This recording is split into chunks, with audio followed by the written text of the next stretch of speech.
bagikan dulu link ke Mbak Hafiza, karena Mbak Hafiza yang akan membagikan Google Form-nya. Nah, sekalian saya kirim.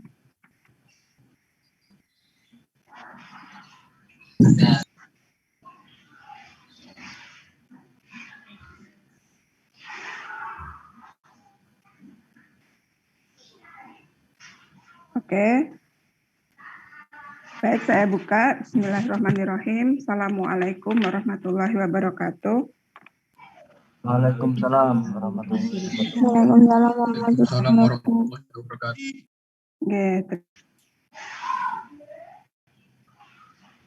Ingatkan saya, kemudian juga kepada mahasiswa semua ya yang siang begini masih semangat ya untuk belajar ya, untuk mencari ilmu, untuk menambah pengalaman juga gitu ya, dari sisi fisika bangunan ya.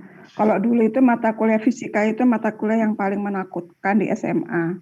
Ya Pak ya. Ya, termasuk saya sendiri itu dulu fisika itu paling ngeri kalau zaman SMA gitu ya. Tapi saya mencoba dan Bu Yani mencoba kita membuat skema fisika bangunan ini jangan menakutkan lah ya. Jadi kita tambahkan beberapa gambar-gambar yang mudah-mudahan gambar itu bisa menghibur ya, bisa menghibur. Baik, hari ini kita akan memasuki pekan keempat ya.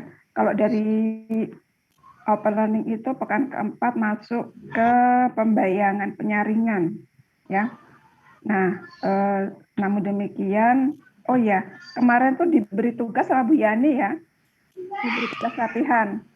Nah, cuma ya, setelah saya cek tugas kalian itu, wah ini semua bijinya 100 ya. Jawabannya ada di situ. Ini kekeliruan kami, lupa ya, belum ditutup, lupa. Jadi ya segala itu bonus ya, itu bonus latihan menulis gitu ya, karena kan selalu tulis tangan ya. Oke, untuk kedepannya insya Allah kalau ada tugas nanti akan kami share. Cuma memang ini open learning yang sekarang ini agak berbeda dengan yang semester kemarin. Kalau semester kemarin itu kita bisa men-set waktu ya Bu Yani ya. Yeah.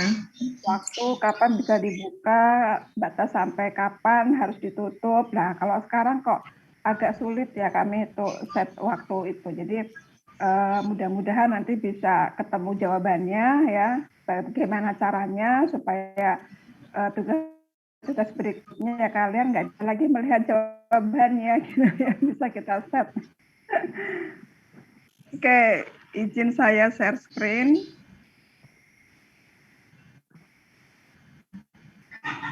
Oke ya.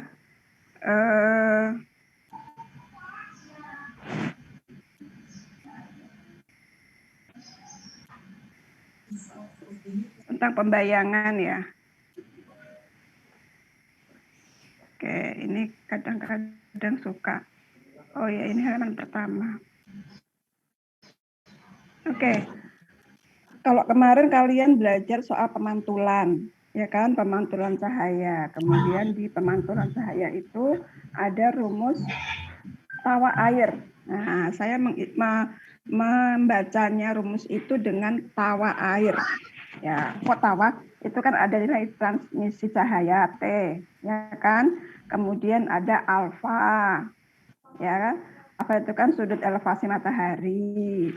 Kemudian ada W, ya luas jendela, kan? Kemudian ada A, ya luas. A yang depan itu luas permukaan bidang dalam ruang, ya kan? Kemudian bawahnya air, A itu luas permukaan, kemudian 1 ya kan, 1 itu kayak I toh, kemudian dikurangi R kuadrat, R itu kan reflektan. Jadi untuk menghafal rumusnya tawa air gitu ya, supaya lebih mudah untuk bisa mengerjakan kalau nanti ada ujian. Tapi kan sekarang ujiannya kita selalu open book ya, karena online nggak mungkin close book ya. Oke, kita masuk sekarang ke pembayangan. Jadi pada prinsipnya itu sama saja, pembayangan, pemantulan, penyaringan. Ya, prinsipnya adalah kita mengurangi panas, ya, mengurangi panas untuk masuk ke dalam ruangan. Yang kita butuhkan adalah hanya cahayanya, ya. Nah, kemudian kadang-kadang yang bisa menjadi hambatan atau kendala adalah karena cuaca yang tidak stabil, apalagi di iklim tropis. Ya. Nah, ini salah satu contoh gambar di mana proses pembayangan itu sifatnya bisa kita antisipasi dengan elemen yang fleksibel, gitu ya. Sebuah ruang terbuka ya di teras itu, kemudian kita beri atap. Nah, atap ini kan fleksibel. Ketika cahaya datang dari arah sebelah kiri, ya, dari arah sebelah kiri, maka kita bisa menurunkan atap ini ke bawah, ya, sehingga area duduk itu lebih teduh. Tapi seandainya cahaya itu dari arah depan, ya, maka kedua-dua ini bisa kita turunkan, bikin miring, diturunkan, gitu. Dan sebaliknya, kalau cahaya dari arah samping kiri bangunan, maka kita bisa menurunkan yang sebelah sini, ya, dan menaikkan yang sebelah sini. Ya, ini salah satu contoh desain yang menurut saya cukup fleksibel, ya, cukup fleksibel untuk bisa digunakan, ya, untuk bisa diaplikasikan, ya. Oke, lanjut ya.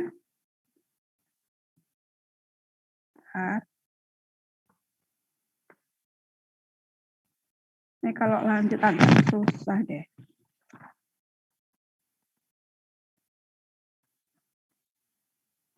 Oke ya, ini ada beberapa persyaratan yang harus diperhatikan dalam pencahayaan alami dalam proses pembayangan. Ya, pertama adalah cahaya itu tidak silau. Ya, jadi kesuksesan proses pembayangan atau mekanisme pembayangan itu ketika kita merasakan cahaya itu tidak silau masuk ke dalam ruangan. Ya, kemudian juga pembayangan atau sistem pembayangan itu harus bisa melindungi bangunan juga dari hujan. Jadi nggak cuma matahari, nggak cuma sinar matahari, tapi juga terlindungi dari hujan.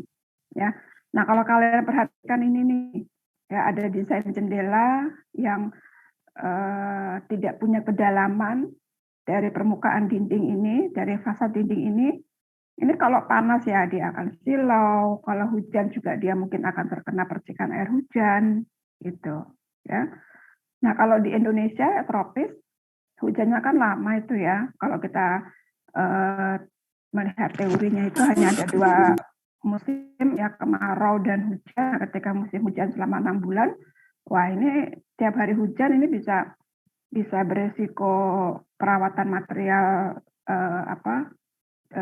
kacanya ini nanti yang akan bermasalah gitu ya, akan mahal nanti perawatannya, atau mungkin ini menggunakan material ratan atau apa ya, misalkan seperti itu. Jadi diperhatikan hal-hal yang akan menghambat ya dari kesuksesan sistem pembayangan ya. Kemudian sistem pembayangan pun harus mampu menghalangi atau mengurangi masuknya panas. Ya, karena dia merupakan pengontrol panas. Nah, kalau kita lihat ini ada balkon. Tapi balkonnya sendiri nampaknya tidak bisa berfungsi optimal dalam memberikan pembayangan. Ya kan, ini misalkan ini tinggi ya. Saat ininya tinggi. Posisi shading-nya itu tinggi. Dia balkon lantai, tapi dia juga berfungsi sebagai pembayang sebetulnya. Tapi nyatanya ini cahaya masih masuk ke sini. Tuh. Ya, jadi dia tidak bisa optimal. Ya. Oke, kemudian bisa memberikan view keluar yang cukup. Nah, walaupun ada sistem shading, tapi tetap harus bisa orang di dalam bangunan itu melihat dengan leluasa keluar bangunan. Ya. Kemudian juga harus memberikan sirkulasi yang lancar, ya sirkulasi udara tentunya. Kemudian unsur keindahan juga diperhatikan atau otomatis. Kemudian jumlah sinar yang masuk untuk penerangan alam juga terpenuhi. Ya, oke. Jadi itu beberapa poin penting yang harus diperhatikan ya, atau persyaratan yang harus diperhatikan dalam pencahayaan alami, khususnya pembayangan. Oke. Kemudian shading atau pembayangan itu adalah upaya untuk menghalangi panas, ya, upaya untuk menghalangi panas yang masuk ke dalam bangunan. Jadi kita hanya memanfaatkan cahayanya saja. Sedangkan shading device itu adalah alat pengontrol, ya, terhadap panas karena sinar matahari. Ini jangan kalian bayangkan alat loh ya. Jangan kalian bayangkan alat yang bisa dipegang kemana-mana, bukan.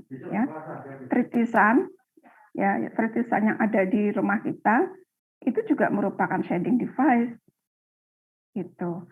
Kemudian ada kalau sekarang itu kan banyak sekali bangunan-bangunan baik di kota besar ya dan beberapa kota lainnya ya, itu bangunan tinggi misalkan.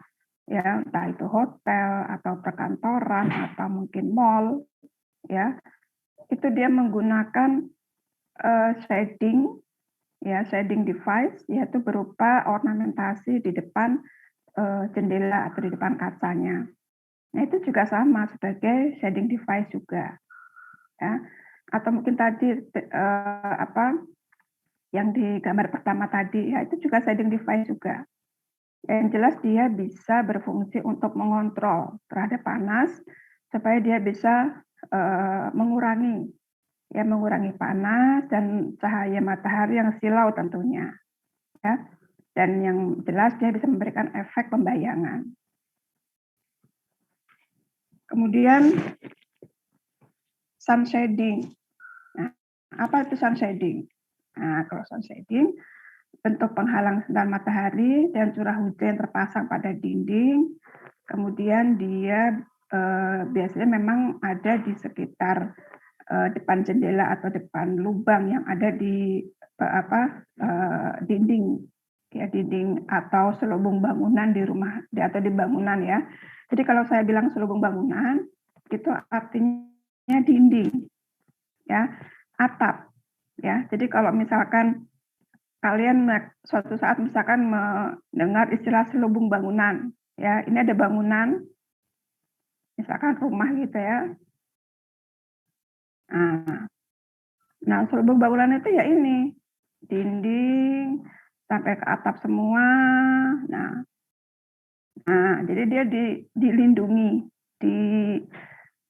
diselimuti ya, diselimuti oleh dinding, atap, ya, dan dinding lagi. Ya, ini yang disebut dengan selubung bangunan. Ya. Oke, jadi beberapa bentuk sun shading itu berkembang ya saat ini, dan dengan beberapa inovasi bentuknya itu bisa beragam. Ya, kalau misalkan kalian tinggal di Solo, itu di beberapa bangunan seperti misalkan hotel hotel Megaland, atau mungkin bukan hotel, kantor OJK, ya, Otoritas Jasa Keuangan, itu dia menggunakan sun shading di depan kaca, ya, di depan permukaan kaca itu diberi ornamentasi bentuk, maunya sih bentuk motif batik ya. Nah, tapi kan munculnya jadi siluet-siluet yang mungkin orang kadang mempersepsikannya macam-macam gitu ya, berbeda, tidak sesuai dengan keinginan dari perancangnya gitu ya. Nah, itu bisa sebagai sun shading, ya. Oke. Nah, sekarang prinsip pembayangan, ya. Prinsip pembayangan itu adalah kita memasukkan cahaya langsung ke dalam ruang melalui instrumen eksternal, ya, melalui instrumen eksternal sebagai penghalang cahaya. Ya, macam-macam tadi ya. Kalau misalkan gambar di sini, tritisan ini juga sebagai sun shading, ya. Pohon-pohon juga sebagai pembayang juga. Dinding ini juga sebagai pembayang. Ya. Jadi intinya adalah cahaya itu masuk ke dalam ruangan, tapi dia sudah melalui beberapa material atau beberapa instrumen ya, yang dimana instrumen atau material tadi mengurangi panas yang sampai ke dalam ruangan itu tidak sebesar panas yang atau cahaya yang timbul di alam ya.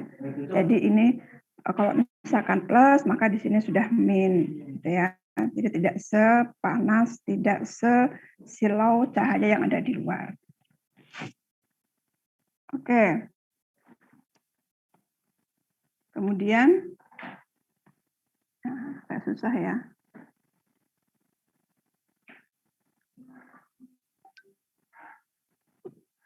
Oke. Sekarang dalam pembayangan cahaya itu kita harus tahu posisi matahari. Ya, kalau pekan kemarin, 2 pekan yang lalu ya, 2 pekan yang lalu saya sudah menjelaskan terkait dengan matahari, posisi matahari ketika awal tahun, pertengahan tahun, akhir tahun itu di mana. Ya, tentunya berbeda-beda di setiap keadaan. Di Indonesia sama di Amerika, sama di Jepang, sama di Eropa berbeda.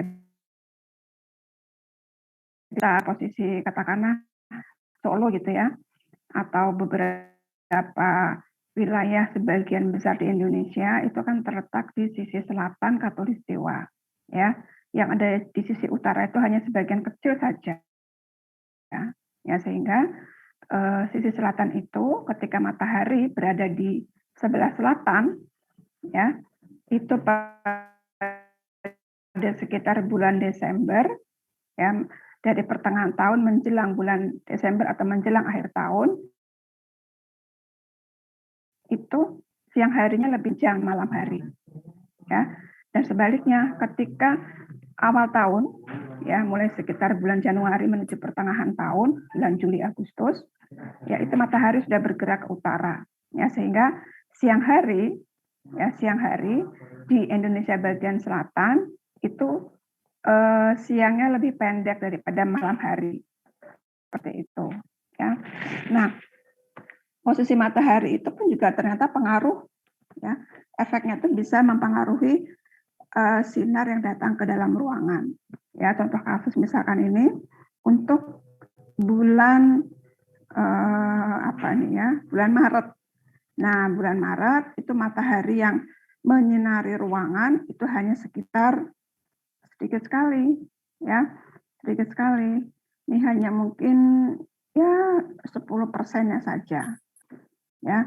Kemudian ketika bulan Juni, matahari siang hari pada jam 12 siang ya, itu tidak masuk sama sekali ke dalam ruangan. Kemudian pada bulan Desember, ya, jam 12 siang, itu matahari cukup memasuki ruangan pada jam 12 siang loh. Nah, ya, artinya ada kemungkinan besar memang rumah ini menghadap ke selatan. Ya, menghadap ke selatan, di mana matahari pada saat bulan Desember itu bisa memasuki ruangan sampai ke sudut bagian dalam, jam 12 siang. Ya, apalagi kalau mataharinya masih sekitar jam 8, ya, jam 8 ini loh lebih-lebih. Ya. Sehingga kalau kita bisa pahami, ketika rumah itu menghadap ke selatan, ya, dan pada saat bulan Desember, nah itu pasti matahari sangat terang sekali. Ya walaupun itu siang, artinya apa? Artinya panas di sini. Di sini panas. Karena jam 12 itu jam maksimal matahari itu bersinar ya, jadi panas banget di sini. Nah, maka dari itu kita perlu menggunakan shading. Ya, menggunakan shading. Oke, ini beberapa contoh shading ya yang sudah banyak kita lihat di beberapa bangunan. Ya, ini fabrikasi ya. Jadi biasanya tinggal langsung pasang. Ya, sudah jadi di bawah, tinggal ditarik ke atas kemudian dipasang. Ya, seperti hotel Aston ya di Solo itu juga seperti itu cara membuatnya. Jadi sudah jadi di bawah kemudian dibawa ke atas. Ya. Oke, lanjut ya. Ini mungkin saya harus stop share dulu apa ya, supaya bisa bisa langsung ke halaman berikutnya gitu. Oke, ya ini contoh saja aplikasi desain bangunan ya, ini asik sekali nih. Ini nyaman banget ini kalau punya rumah di sini. Ya, ini sangat-sangat jelas ya proses pembayangannya. Jadi adanya tonjolan bangunan, ini di bawahnya ada ruangan, space, ya pastinya dia tidak terkena matahari langsung, ya. Dan dia pasti akan menerima cahaya pembayangan atau cahaya pantul, ya. Ini misalkan, ya, nah ini di mana kita harus tahu ya posisi matahari ketika dia berputar ya atau beredar. Ya kita harus mengetahui sehingga ketika mendesain bangunan kita harus tahu ya posisi maksimal cahaya itu di mana, jam berapa, ya sehingga kita harus bisa membuat misalkan gini ya, saya mau bikin rumah tinggal. Nah rumah tinggal itu kan pastinya dia butuh ruang jemur. Nah supaya bisa ruang jemur itu pakaian yang kita jemur itu bisa cepat kering, nah itu harus dipikirkan posisi ruang jemurnya itu ada di selatan atau di utara atau di timur dan barat. Nah itu harus dipikirkan juga ya supaya cepat kering itu gimana caranya gitu. Ya jadi kalau bisa ya fleksibel. Ya ketika matahari itu ada di selatan, gimana caranya supaya sama cepat keringnya ketika dia matahari berada di sisi utara. Ya. Oke, itu contoh kecil saja ya, tapi itu justru mulai dari kehidupan sehari-hari itu kita harus perhatikan. Nah, ini kita lihat adanya lingkaran surya ya. Jadi ketika kita mengetahui posisi sudut datang matahari berapa derajat itu kita harus tahu beberapa istilah. Ya, ada azimut, ada altitude. Azimut itu sudut antara proyeksi lingkaran tegak lurus ya berpusat pada titik pengamatan. Jadi gunanya adalah untuk menghitung faktor horizontal bayangan. Ya, horizontal ini ya. Jadi kalau ada bangunan didirikan di sini, maka posisi matahari ya misalkan ada bangunan di sini.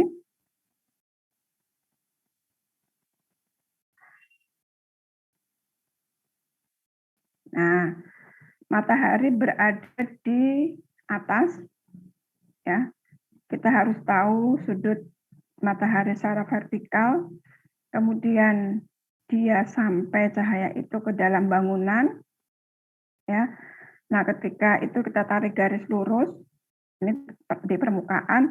Nah, sudut ini yang di permukaan ini yang namanya azimut, ya. Sementara altitude adalah sudut datang matahari, ya. Oke, begini ya. Jadi itu kita harus nanti ada hitungannya sih ya, ada rumusnya ya, tapi mungkin pekan depan akan saya berikan. Ya. Oke, kemudian ini cara menggambar bayangan oleh sinar matahari. Jadi di sini ada denah, ya, yang kanan bawah itu adalah denah. Oke, ini denah. Nah, ini ruangannya tuh di sini ya, ruangannya di sini. Ini dindingnya. Nah, dinding. Kemudian ini ada jendela. Ya, ini jendela. Ini jendela. Nah, kemudian di depan jendela itu ya kita beri tertisan. Nah, ini kita beri tertisan. Oke. Sudut datang matahari itu pada sudut 66 derajat. Jadi kalau kita perkirakan sudut 66 itu mungkin sekitar jam 11 siang ya. Sekitar jam 11 siang. Nah, ini kita jatuhkan sinar matahari itu ya, karena dia denah berarti kan horizontal sifatnya, ya kan, horizontal. Nah, dari ini kebetulan terasnya itu ada dindingnya, ya, ada dindingnya di sini. Ini juga sama, ya.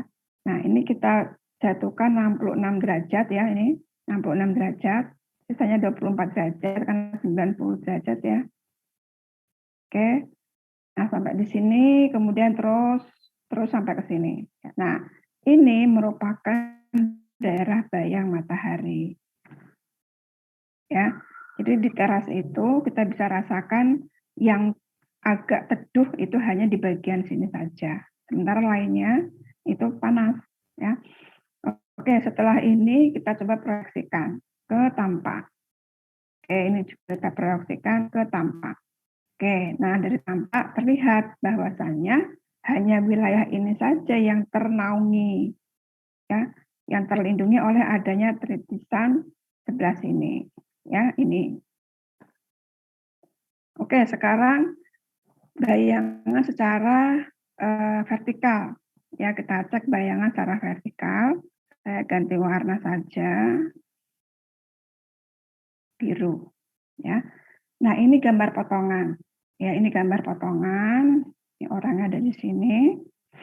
Ya, ini ketinggian jendelanya hanya di sini saja. Ini dinding, ini tritisan tadi ya.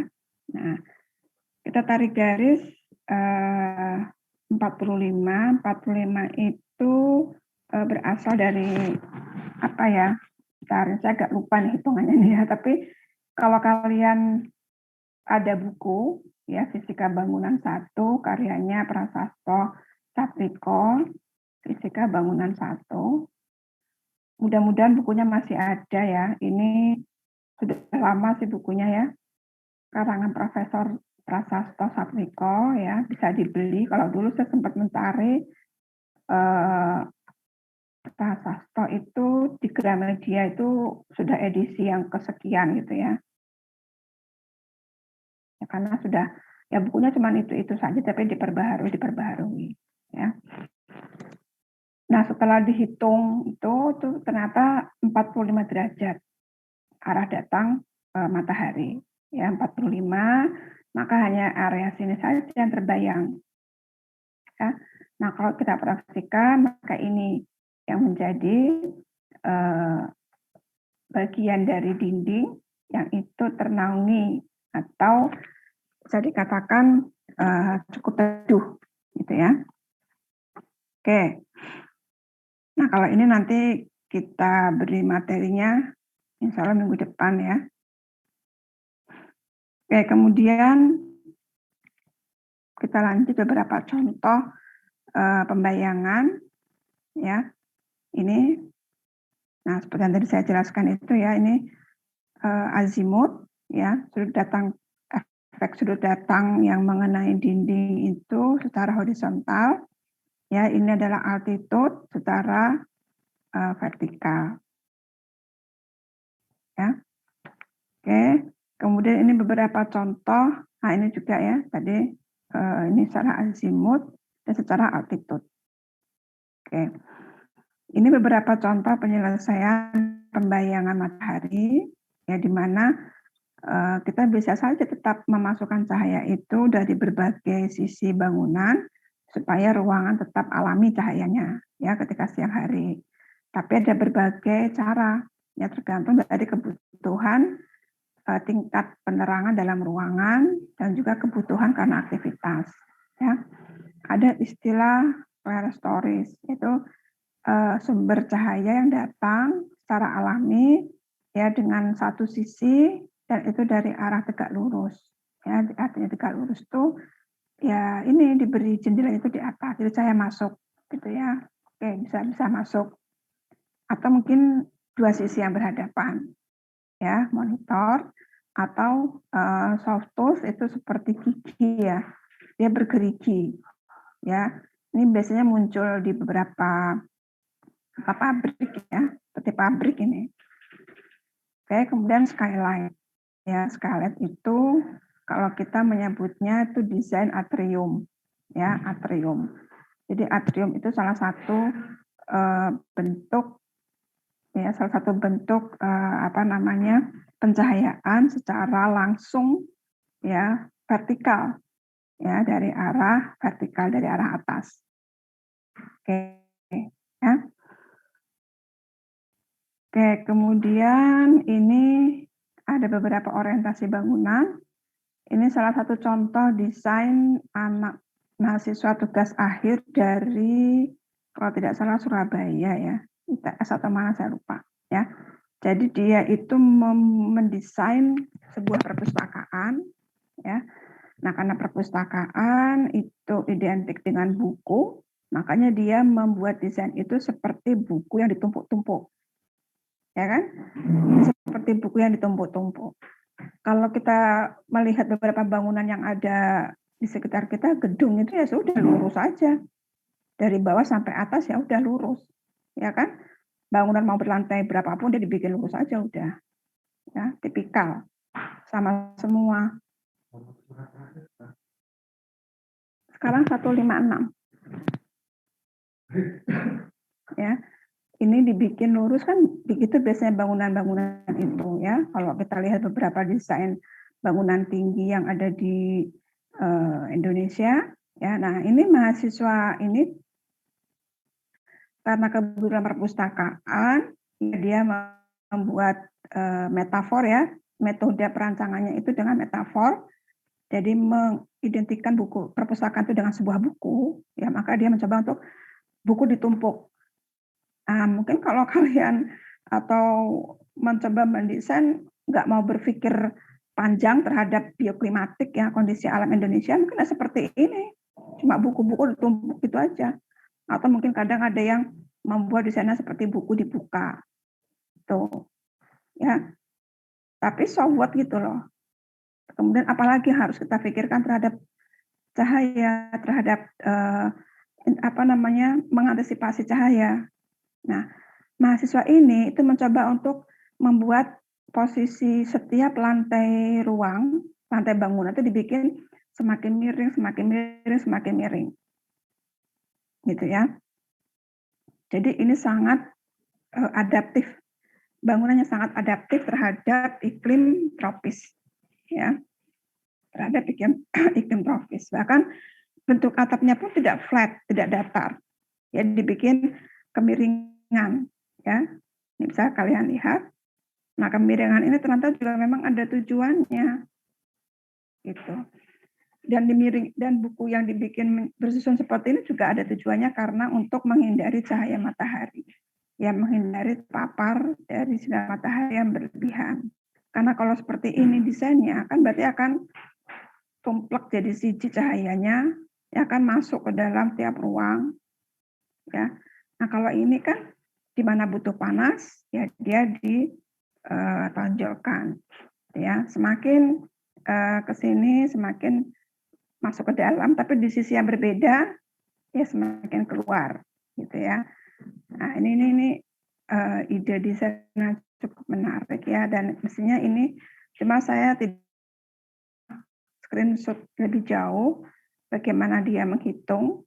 Ya, ini menjadi bahan perenungan bersama, kira-kira bagaimana nih kok bisa seperti ini desainnya, gitu ya.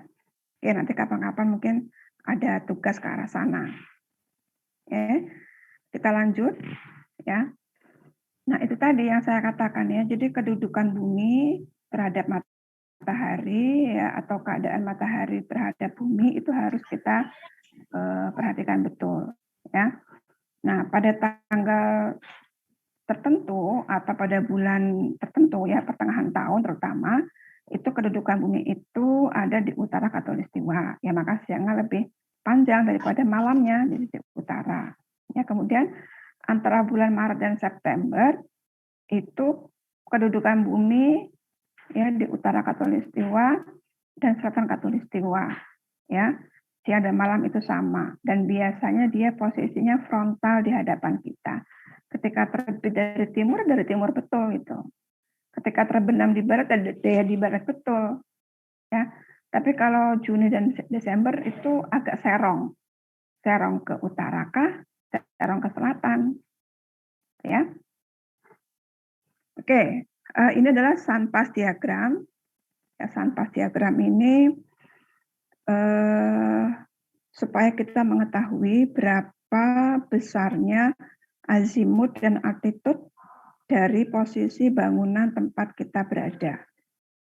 Ya, nanti dari hitungan ini berapa azimut dan berapa altitude, baru kita bisa merancang desain jendelanya. Seperti apa desain shading-nya, gitu ya. Nah, saya bisa coba. Sebelumnya kalian sudah pernah melihat gambar ini sebelumnya? Sudah? Belum. Oke. Saya akan cari tahu posisi. Ini saya coba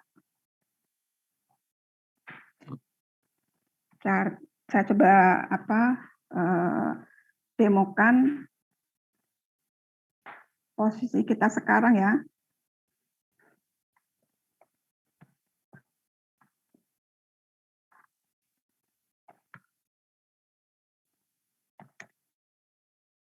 Sunpath diagram Surakarta.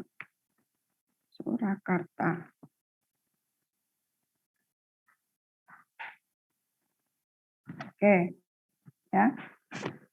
Saya ingin tahu kondisi Surakarta sekarang itu seperti apa ya, sunpath diagram.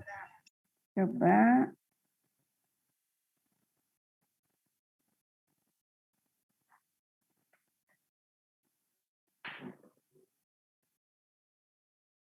ya.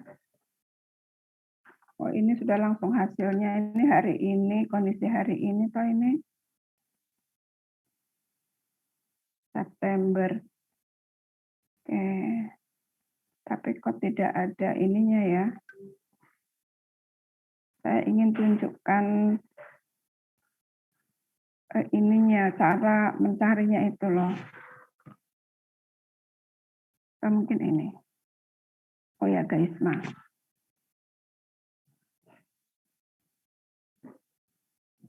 Nah, di sini. Sekarang jam berapa ya? Nah, sekarang jam 13.29. 13.29. Oke. Sekarang ya pada hari ini ya pada posisi sekarang ini kondisi sunpath diagram di Kota Solo. Ya. Sunpath diagram di Kota Solo. Matahari posisinya ada di sebelah mana? Itu kita bisa lihat kok. Nah, ini ya. Surakarta ada di sini. Nih, Surakarta ada di sini. Matahari sekarang posisinya ada di atas Sumatera. Ini sudah masuk ke Samudra Hindia ya, di Asia Selatan, di atas laut Samudra Hindia ini, ya, di selatannya di selatannya Asia. Ini posisi matahari sudah sini dan ini jamnya kan sudah 1:30. Artinya dia sudah mau menuju ke area yang gelap.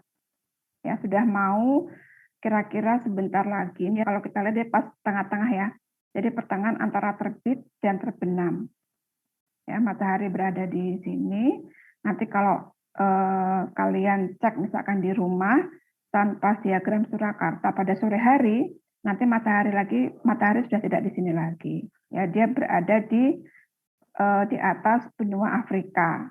Ya, di atas benua Afrika, ada di sini. Nah, semakin sore sudah masuk ke area benua Amerika. Ya, nanti di sini sudah terang, sementara tempat kita gelap. Ya, jadi ini Surakarta ada di sini. Nah, berapa sih azimut dan altitude-nya? Ini kita ambil dari sunpath diagram ini. Ya, jadi cara mencarinya itu titik tengah ini, misalkan ada pertanyaan. Ketika jam 9 pagi pada tanggal 27 September, itu berapa sih azimutnya? Nah, dari titik tengah ini, kita tarik garis lurus ke jam 9. Ini menunjukkan jam. Ya. jam 6, jam 7, jam 8, jam 9, jam 10, jam 11, jam 12. Ya, jadi ketika ini bulan September ya, September, matahari ini sudah serong dari utara. Ini kan North-nya kan utara nih, ya, antara utara selatan sudah agak serong, dia mau menuju ke selatan, ya. Oke, kita tarik garis dari sini, nanti ditarik pakai penggaris ke jam 9, terus sampai ke sini. Nah, di sini menunjukkan berapa derajat. Kalau ini 30, ini 0, ini 30, ini 60, kira-kira di sini itu berapa? Misalkan 50, oke, berarti azimutnya 50. Ya kan? Azimutnya berarti 50. Nah, sekarang 50 derajat ya. Nah, jam 9 itu pas ada di lingkaran ini. Nah, tinggal kita teruskan, oh, altitude-nya ada 40 derajat. Nah, nanti dari data azimut dan altitude kita bisa menggambar ya sebetulnya bayangan matahari jatuh ke rumah kita pada jam 9 pagi itu seperti apa bentuknya. Ya, sehingga nanti kita bisa mendesain itu jam 9 itu masih cahaya matahari masih tidak begitu panas ya, masih hangat, kita bisa merasakan. Tapi kalau sudah jam 10 ke atas itu sudah panas banget ya. Nah, oleh karena itu kita harus menutup itu. Ya, menutup supaya tidak masuk. Nah, kita harus tahu tadi posisi bayangannya seperti apa dari data azimut dan data altitude. Ya. Oke ya. Nah, ini beberapa data yang lain terkait dengan sunrise dan sunset. Ya, matahari tadi terbitnya jam 5:24, terbenamnya jam 5:32 menit. Jadi setengah 6 lebih sedikit ya, itu sudah maghrib. Ya. Oke. Saya lanjutkan ya. Nah, dari keadaan ini kita bisa paham ya kira-kira harus seperti apa dalam membuat rancangan shading ya. Ini juga ada satu data yang penting ya, ini data terkait dengan jam-jam atau waktu-waktu tertentu di mana cahaya matahari itu atau solar radiation ini maksimal ya. Kita bisa cek ini misalkan tanggal 21 Maret ya yang kota. Nah, ini sampai dengan sekian panasnya. Ya. Joule per menit menit ya. Kemudian pada bulan Juni ini yang merah itu enggak begitu panas. Ya, hanya 450 Joule. Kemudian 24 September ini yang segitiga ini cukup panas ya pada sekitar jam 11. Jadi ketika bulan Maret itu panas banget, itu maksimal sekitar jam 12 sampai jam 1. Ya ini. Tapi ketika bulan September itu tapi yang bulan September ya dan Maret ini adalah panas yang maksimal. Kemudian pada bulan Juni dan Desember itu panasnya tidak maksimal ya, masih separuh dari panasnya ketika bulan Maret dan September. Nah ini ya, jadi dan kita merasakan hal yang sama toh. Jadi memang pembayangan di iklim tropis itu saya pikir sama ya, seluruh permukaan di Indonesia itu sama. Dan kita pun juga merasakan hal yang sama. Sekarang ini masuk September sudah mau masuk ke musim hujan. Tapi kalau kalian rasakan panas ketika siang hari tidak ada hujan, itu panasnya banget. Ya, panasnya banget itu. Oke ya, setuju ya? Nah, kita masuk ke gambar terakhir. Nah, ini saya memberi contoh ini. Ini ada 4 keadaan bangunan. Ya, coba kalian perhatikan bayangannya. Jatuh bayangannya yang kalian perhatikan. Ya. Bulan Maret. Oke, bulan Maret. Ini matahari. Ini daerah bayangannya di sini. Memakan cukup space cukup luas bayangannya. Bulan Juni ini hanya di teras saja. Kemudian September, ini agak sedikit sampai ke halaman. Desember, ini hanya sedikit saja. Ya, tapi dia ada bayangan lain, bangunan ya, bangunan yang mengenai dinding pada bangunan di hadapannya. Nah, kalau melihat ini, kalian bisa tahu ini rumah atau bangunan ini menghadap kemana? Utara, selatan, timur, barat. Coba dari hanya melihat bayangannya saja, kalian bisa tahu ini rumah menghadap kemana.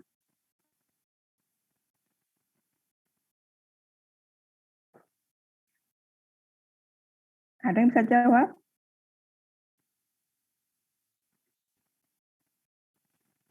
Selatan mungkin. Selatan. Coba alasannya apa, Mas? Karena bayangannya ada yang sedikit ke selatan, ada yang di tengah-tengah. Rumah ini menghadap ke selatan. Ya.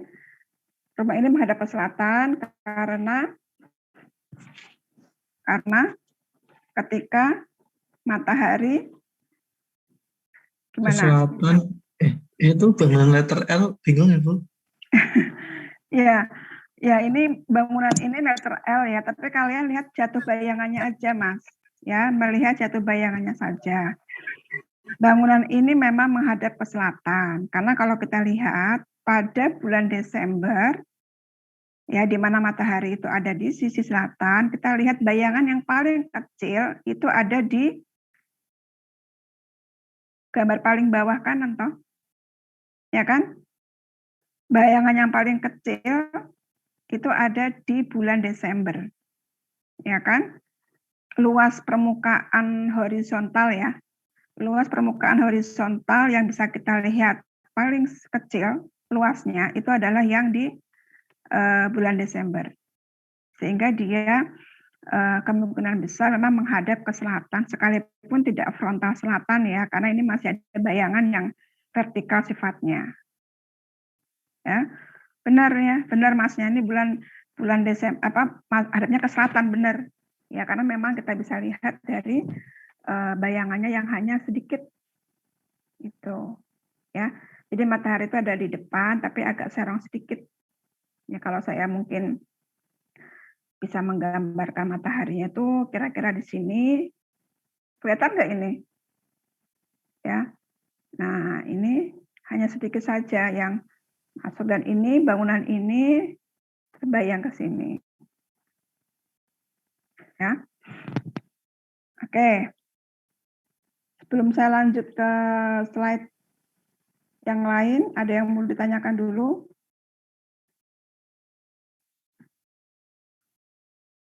Maaf, masih kurang paham yang hitungan tadi. Yang hitungan mana? Pemantulan, pembayangan? Yang itu azimut tadi. Oh ya, itu nanti akan diberikan, ada perkuliahan lagi itu nanti. Ya, itu nanti akan ada perkuliahan. Kalau sempat hari ini saya berikan, kalau tidak sempat mungkin pekan depan. Ya. Ya, Bu. Oke. Saya coba untuk share screen file yang selanjutnya. Hampir sama juga sih sebetulnya. Ya, ini tadi sudah juga diberikan. Ini beberapa contoh saja pembayangan bangunan. Nah, kalau pembayangan bangunan, jangan kalian pikir itu devices, shading devices-nya atau alat atau instrumen pembayangnya itu berupa alat atau berupa desain bangunan yang cukup lebar gitu ya. Enggak harus seperti itu. Ya, bahkan kalau kita perhatikan di sini, ini jendela ya di Bank BI ini, ya, jendela yang menjorok ke dalam walaupun hanya menjorok 30 cm atau 40 cm itu sudah menjadi pembayang juga ini. Ya. Bangunan-bangunan Belanda zaman dulu itu selalu ada. Ya, selalu ada seperti itu. Jadi kalau misalkan ini ya, Ini interiornya di sini. Nah, jendela itu selalu dibikin menjorok ke dalam. Ya. Kalau kita kan jendela ya flat sama dindingnya langsung flat gitu ya. Ini jendela gitu. Nah, kalau bangunan Belanda itu tidak. Ya, dia selalu ada ceruk ke dalam. Ya. Nah, ini ya. Ini merupakan pembayang juga ini. Ya. Merupakan pembayang juga. Nah, sebetulnya kenapa sih kok desain bangunan Belanda seperti ini? Coba aja kamu perhatikan ya kalian ya, kalau di daerah masing-masing ada bangunan kolonial, coba diperhatikan bagaimana jendelanya. Nah, sekarang saya tanya, kira-kira kenapa sih kok seperti ini? Ada yang tahu jawabannya?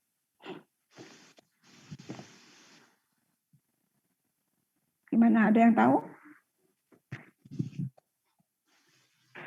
Bisa kalian perhatikan ya, ini dengan bangunan kampus di UGM. Nah, dia sengaja dibikin, dibikin shading-shading vertikal begini. Ya, tapi kalau di bangunan kolonial nggak perlu ada tambahan shading begini.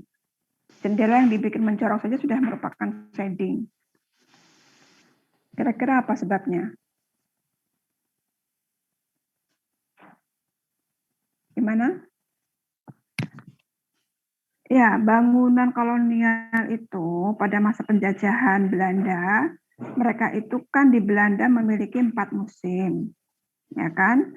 Sementara di negara kita cuma ada 2 musim. Jadi ketika mereka membangun bangunan saat penjajah Indonesia, itu mereka buat dindingnya itu tebal, ya. Dindingnya itu tebal, tebalnya itu bisa 30 sampai 40 cm. Ya, dindingnya itu tebal. Nah, sehingga kalau misalkan ini merupakan dinding, ya tebal, ya ini dinding, ya. Nah, jendela itu kan dipasang di sini nih, karena kusen itu kan paling ketebalan kayu berapa sih untuk kusen? Katakanlah 10 cm atau 7 cm, kan sudah cukup. Ada ceruk. Ya, kalau misalkan ini lebarnya 40, dikurangi 7 cm saja sudah 33 cm. Otomatis dia masuk ke dalam 33 cm ini. Ya kan? Seperti itu. Di bagian dalam ini lurus. Kita lihatnya lurus. Ya, tapi di bagian luar ini agak ceruk ke dalam. Nah, seperti itu. Jadi ini memang kenapa sih kok orang Belanda membuat dinding sampai tebal bahkan sampai ada 45 cm. Kenapa? Kira-kira sebabnya apa? Ada yang tahu?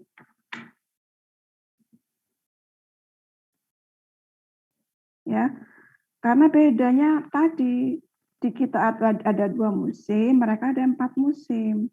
Jadi ketika di kita itu panas banget pada saat musim kemarau, kan mereka tidak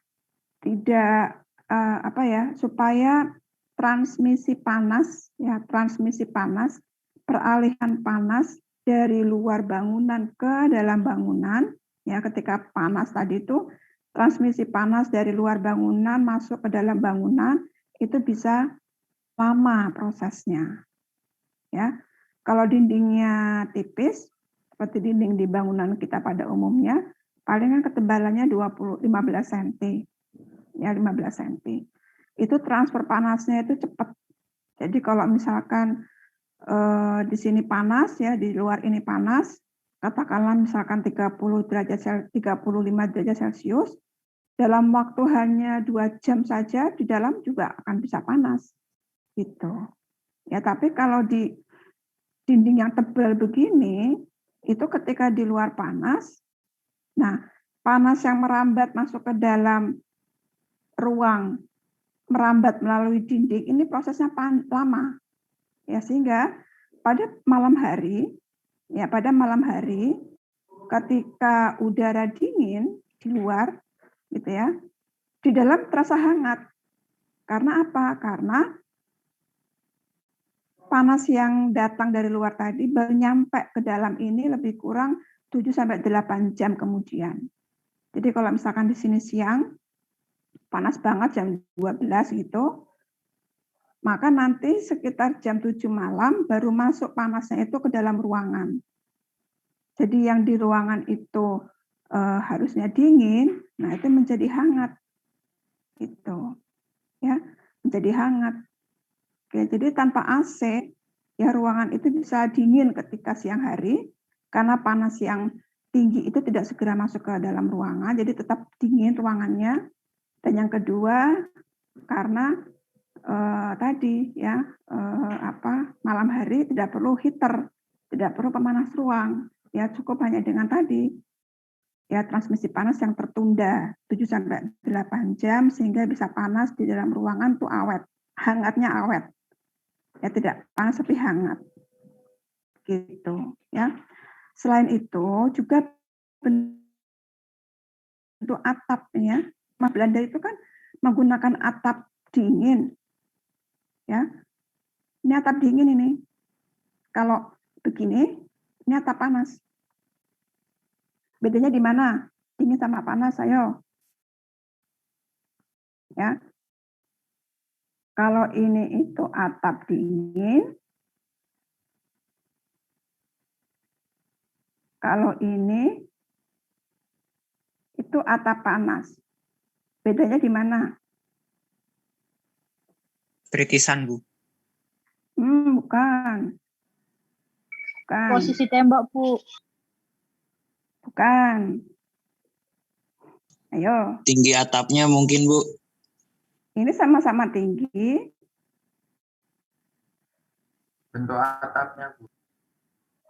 Bentuk atapnya sama-sama miring. Ruang di atapnya, Bu. Ruang di atapnya apa? Bentuknya. Nah, kalau atap dingin itu dia menggunakan plafon.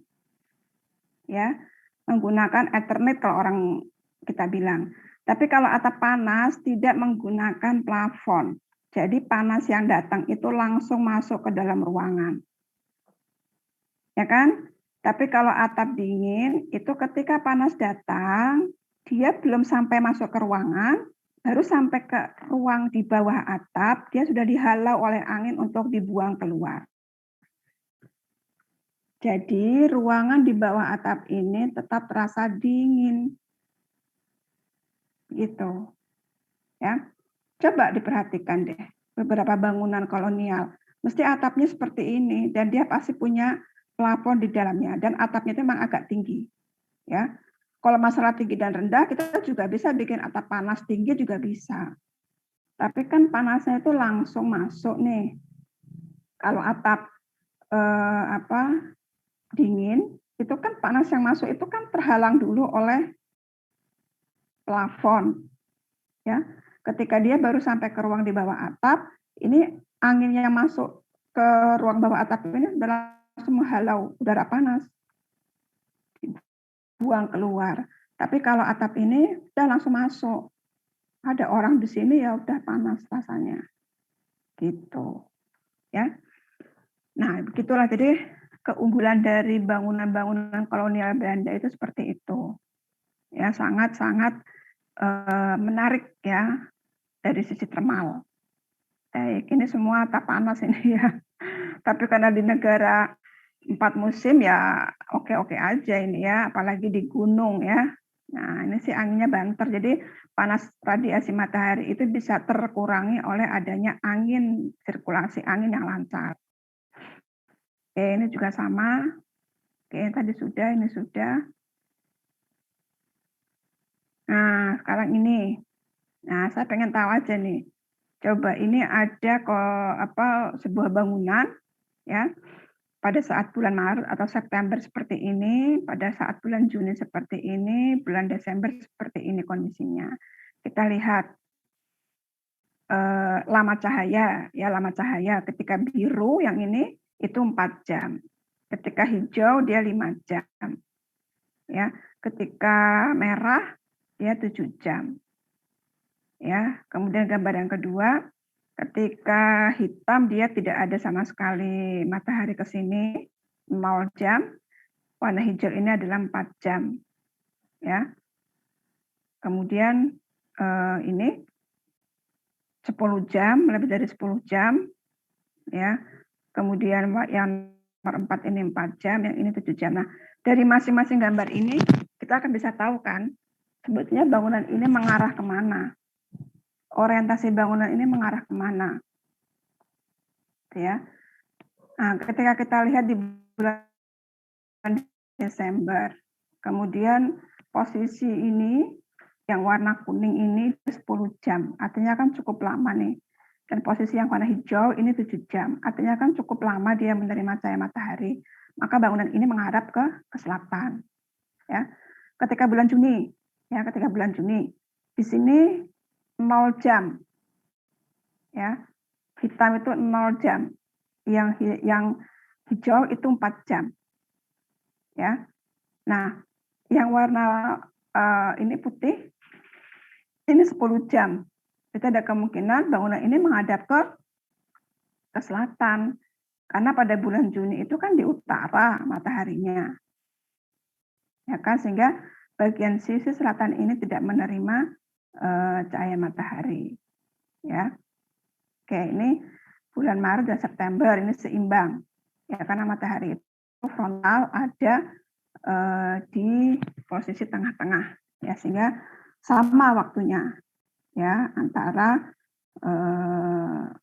warna sebelah sini, sisi sebelah sini, dan sisi yang satunya. Oke ya, ini penting ya, penting sekali sebagai dasar ketika kalian merancang, ya, harus tahu arah gerak matahari. Ya, oke, nanti ini bisa dipelajari saja. Nah, sekarang kita masuk ke ini ada hitungan sebelum masuk ke strategi tadi azimuth altitude. Ini kita masuk dulu di hitungan hitungan pembayangan ya, hitungan pembayangan fungsi H per D L per D.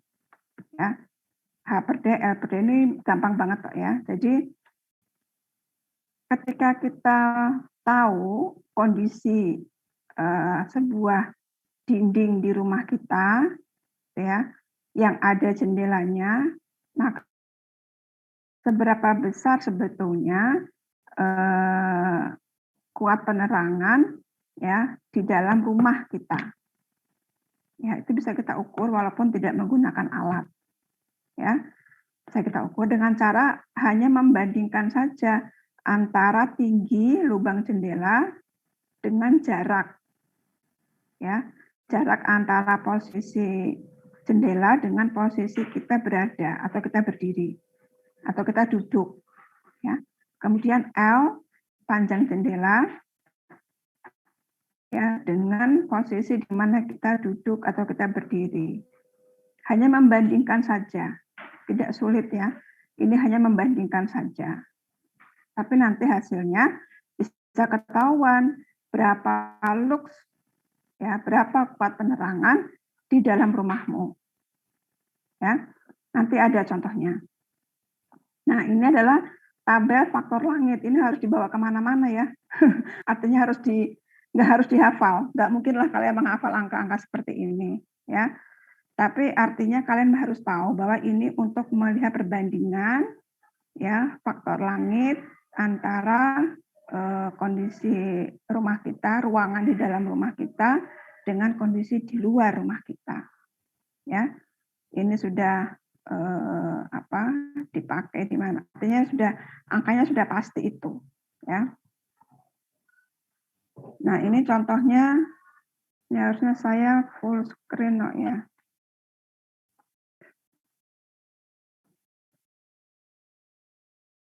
Oke ya.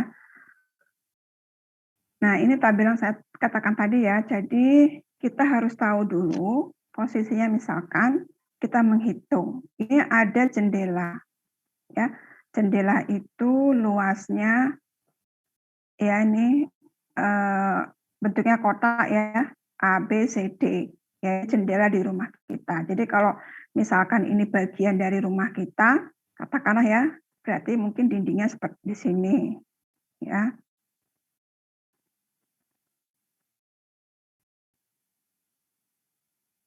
Nah, ini. Nah, ya. Ini syaratnya tinggi jendela ini adalah 1 meter, ya, 1 meter dari lantai. Oke. Kemudian tinggi, ya, tingginya adalah 1,12 tinggi jendelanya. Tinggi lubang, ya, ini harus lubang, ya, lubang jendela. Panjangnya ini 3,05, ya, ini lubang jendela. Ini saya kasih gini. Oke. Nah, sekarang kita harus membandingkan H per D, L per D. H per D, kemudian L per D. Kita sudah tahu H-nya berapa, ya kan? 1,12. Kita sudah tahu L-nya berapa, ya kan? 3,05. Yang kita belum tahu D-nya berapa. Nah, D adalah jarak, ya, jarak antara posisi jendela terhadap kita yang mau mengukur. Jadi kalau misalkan ini jendela di dalam kamarmu misalkan, ya, nah posisimu biasa belajar itu di sebelah mana? Jarak dari jendela itu berapa meter? Gitu, ya. Kalau di sini dicontohkan 3 meter. Ya, 3 meter dari jendela. Maka D-nya adalah 3. Ya. Tinggal dicari saja ini. 1,12 dibagi 3 berapa? 3,05 dibagi 3 berapa? Coba dihitung. Sambil bawa HP atau bawa kalkulator, coba dihitung. 1,12 dibagi 3 berapa? 3,05 dibagi 3 berapa?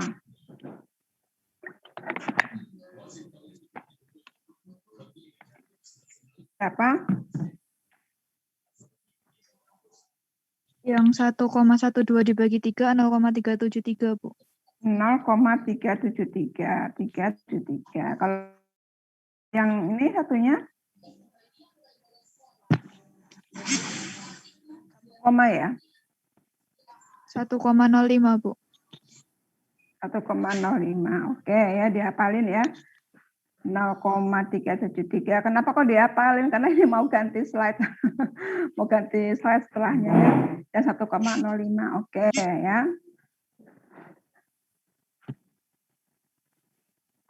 Nah, ini kok nggak mau jalan.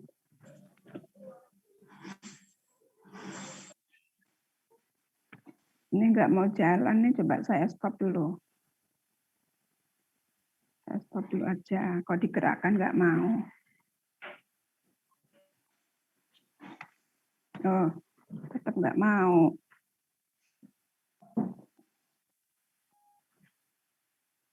Oke.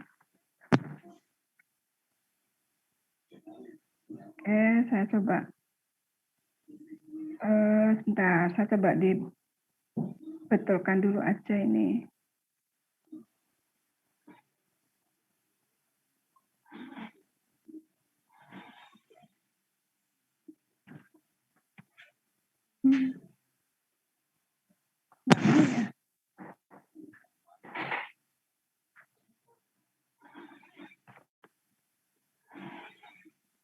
Bentar, sabar.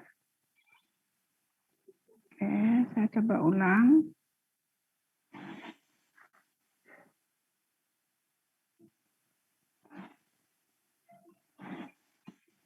Oke, saya coba ulang ya. Tadi 0,373 dengan 1,05 ya. Oke, sudah ada jawabannya. Oke, sekarang kita lihat tabelnya dulu. Oh, tabelnya di atas tadi ya. Oke. E-nya 0,373. Di sini ada nggak 0,373? Nggak ada. Tapi kita cari pendekatan. Ya, kita bisa pakai 0,4. Ya, karena 0,4 itu lebih mendekati 0,373. Ya, daripada 0,3. Ya, lebih dekat. Jadi 0,4. Kita ambil 0,4 ya, ini. Kemudian Yang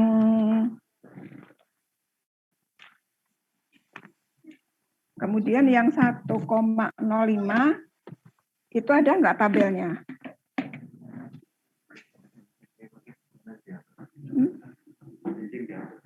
Oh, besok. Oh, ya. Oke. Sekarang yang 1,05 ada enggak? Enggak ada, ya. Nah, ini kita ambil angka 1,0 karena lebih mendekati, ya. Nah, kemudian kita tarik. Nah, tarik. Ini kita tarik. Halo? Kita tarik ke bawah. Ada angka berapa di sini? Oh, ketutupan. Oke, ya. Nah, ada angka berapa di situ? 1,44, ya kan? Jadi setelah kita tarik ada 1,44. Oke, kita coba teruskan di sini 1,44. Ya. Nah, 1,44. Nah, kemudian ada pertanyaan selanjutnya. Kalau di luar bangunan, cahaya matahari itu memiliki kuat penerangan 10.000 lux, maka berapa di dalam bangunan di posisi tadi 3 meter dari jendela tadi berapa? Oh, ternyata 144% dikali 10.000 yaitu 144 lux.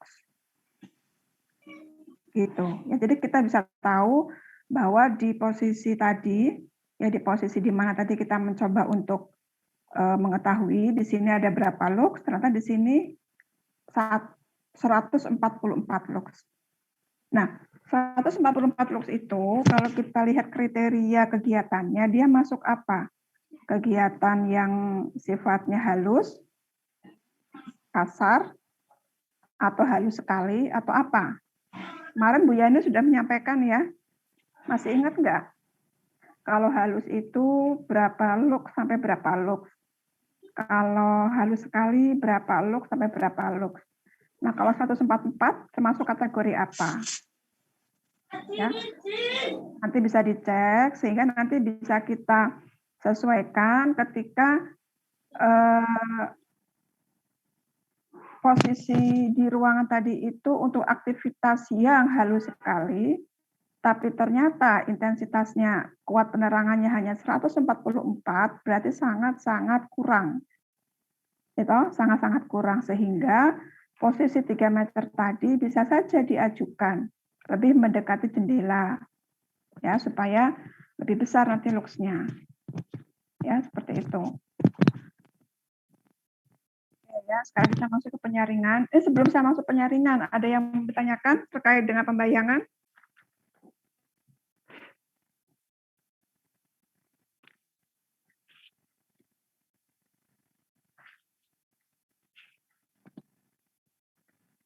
Ada yang mau ditanyakan?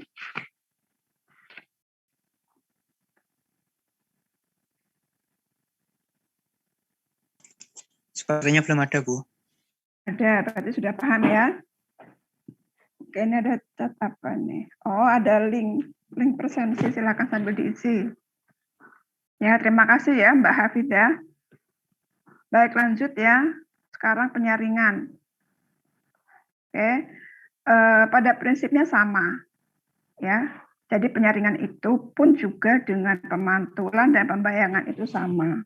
Ya, kita akan mengurangi panas yang masuk dan cahaya yang menyilaukan itu kita kurangi. Dengan cara apa? Bisa menggunakan krepia, ya kalau orang Jawa ya, ada roster, ada dedaunan, ya pergola, overhang, rumputan itu bisa. Ya semua mekanisme itu bisa digunakan, yang penting dia terkurangi cahayanya. Ya, ini beberapa contoh ya. Ini masjid UGM, ya ini ornamentasi di jendela, ya di atap, ya ini tidak sekedar hanya keindahan, tapi dia juga bisa berfungsi maksimal dalam mengurangi cahaya dan panas. Ya, ini pun juga sama, ya dengan cara penyaringan. Oke, ini pun juga sama, ya. Coba ini yang sebelumnya. Nah ini orang sebut biasanya dengan double skin, ya double skin. Jadi Dinding pertama itu adalah dinding rumah atau dinding bangunan yang ada jendelanya. Ya, ini bagian dalam. Oke. Kemudian dinding luar, ya, bagian luar ini masih dia sudah bukan ruangan dalam lagi ya, dia sudah di luar, tapi kita beri some shading. Nah, ini yang disebut dengan double skin. Jadi second skin ya, dinding yang kedua, lapis yang kedua. Ya, makanya orang bilang double skin. Nah, maksudnya double skin itu ya supaya panas itu tidak langsung masuk ke dalam ruangan, tapi dia melewati dulu bagian ini, ya, kemudian nanti akan dibuang keluar. Oke ya, ini teknologi yang sudah sangat dikenal 20 tahun yang lalu bahkan ya. Cuma kita Indonesia baru mempopulerkan lebih kurang 5-10 tahun yang lalu ya. Kalau di luar ya, itu sudah ada bangunan yang seperti ini sudah banyak banget ya. Jadi, saya ambilkan contoh, misalkan ini dinding sebuah bangunan gedung bertingkat ya. Lantai 1, lantai 2, lantai 3 ya. Lantai 1, lantai 2, lantai 3. Ya. Kemudian dia diberi double skin. Ada tambahan lagi di luar ini kaca, ya, dia berupa kaca atau juga dia bisa berupa kisi-kisi, ya. Tapi yang sudah banyak dibuat itu adalah berupa kaca. Jadi ini ada kaca, jendela, ini juga ada jendela, ya. Ini juga kaca, ya. Oke, ini juga kaca. Tapi kaca ini berornamen, ya, ada ornamentasinya. Ya, fungsinya untuk keindahan juga, gitu ya. Kemudian juga ada lubang-lubang di sini, kecil-kecil, lubang-lubang gitu ya. Oke. Fungsinya ya untuk mendinginkan ruang. Ini bisa untuk mendinginkan ruang. Kenapa? Karena ketika ada matahari datang, ya, sinar matahari datang, kan panas nih. Nah, panas ini kan kalau dia kaca tentunya akan bertransmisi tembus ke kaca untuk masuk ke ruangan, ya kan? Kan logikanya begitu. Ya.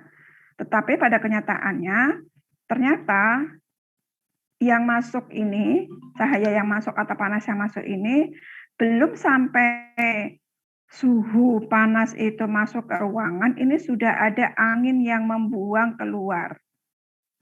Gitu. Ya. Jadi fungsi dari tunnel ini kan seperti tunnel nih. Ya, seperti apa ya? Lubang cerobong asap ya. Nah, di bagian bawah ini terbuka. Bahkan biasanya di bagian bawah sendiri ini angin bisa masuk. Ketika angin dari tempat yang sangat luas masuk ke tempat yang diameternya itu kecil, maka akan sangat kencang angin itu bergerak. Iya kan? Coba aja bandingkan, itu kan sebetulnya fluida ya, hampir sama dengan cairan. Ketika cairan itu melalui peralon yang diameternya besar, ya, dengan peralon yang diameternya lebih kecil, maka angin itu akan lebih kencang tekanannya ketika melalui peralon yang diameternya lebih kecil. Ya kan? Nah, ini angin berada di udara bebas, dimasukkan ke dalam lubang yang kecil, maka di sini pasti akan sangat kencang dia mengalir. Nah, panas yang tadi masuk tembus ke secondary skin ini, dinding yang kedua ini belum sampai masuk ke ruangan, dia sudah dihalau oleh angin. Jadi panasnya nggak sampai masuk ke ruangan, gitu. Jadi gitu ya, prinsip kerjanya seperti itu, ya. Kan gampang dipahami ya, gampang dipahami itu. Oke, lanjut. Ya, ini contoh aplikasinya tadi. Ini juga ya. Pembayangan, ini juga jelas sekali pembayangan. Ini juga ya. Jadi beberapa contoh desain untuk pembayangan dan penyaringan sekaligus. Ya, jadi sebetulnya pembayangan dan penyaringan itu dan pantulan itu hampir sama sih kalau kita bentuknya berupa kisi-kisi. Ya, contoh saja ya, misalkan dinding ataupun jendela, kemudian kita beri tadi ada shading-nya, ya, shading device-nya. Ya. Nah, ketika matahari itu datang, ini kan sebenarnya penyaringan ya. Sisi penyaringan ini, mekanisme untuk penyaringan. Tapi ketika matahari itu datang, mengenai permukaan ini, dia akan terpantul masuk. Kan pantulan juga. Ketika matahari datang, dia akan terpantul masuk. Ya kan? Juga dia pembayangan. Ya, karena ini kemiringan ini dia menciptakan ruang-ruang di bawah ISIS ini. Yang menjadi ruang pembayangan cahaya di sini. Seperti itu. Ya, jadi sangat fungsional sekali ya. Jadi fungsinya sangat optimal sekali ketika kita menggunakan sistem yang kisi-kisi seperti ini. Ya, karena dia bisa pemantulan, dia juga bisa pembayangan, dia juga bisa penyaringan. Gitu. Ya. Oke. Lanjut. Kayaknya udah habis deh ini. Kayaknya udah habis. Oke. Saya kira itu ya. Ini sudah materi yang terakhir, ini sudah habis. Slide yang terakhir. Oke, ada yang mau ditanyakan sebelum mungkin kalau sempat waktu kita lanjut ke tadi azimuth dan altitude atau bagaimana? Monggo silakan. Atau Bu Yani, monggo Bu Yani untuk menambahkan.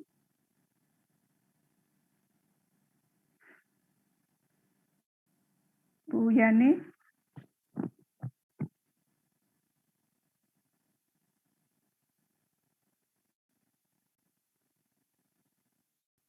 Oke. Suara ini nggak ada ya, mungkin sinyalnya ya. Oke. Ada yang mau ditanyakan sebelum mungkin kita coba masuk ke materi berikutnya, silahkan.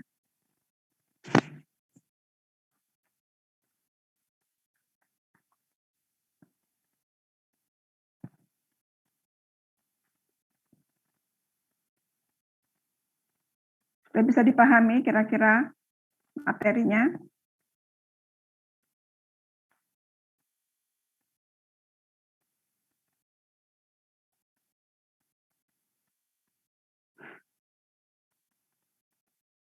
Sudah ya? Sudah, Bu. Sudah, oke. Ini kalau tadi kita mulai jam 2:30 ya, dan kita akan selesai 2:30.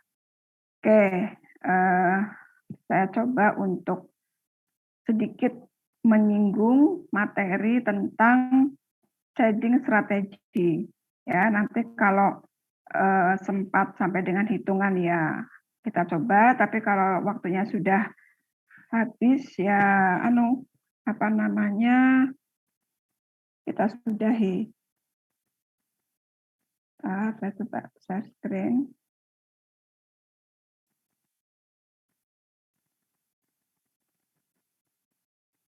Oke ya.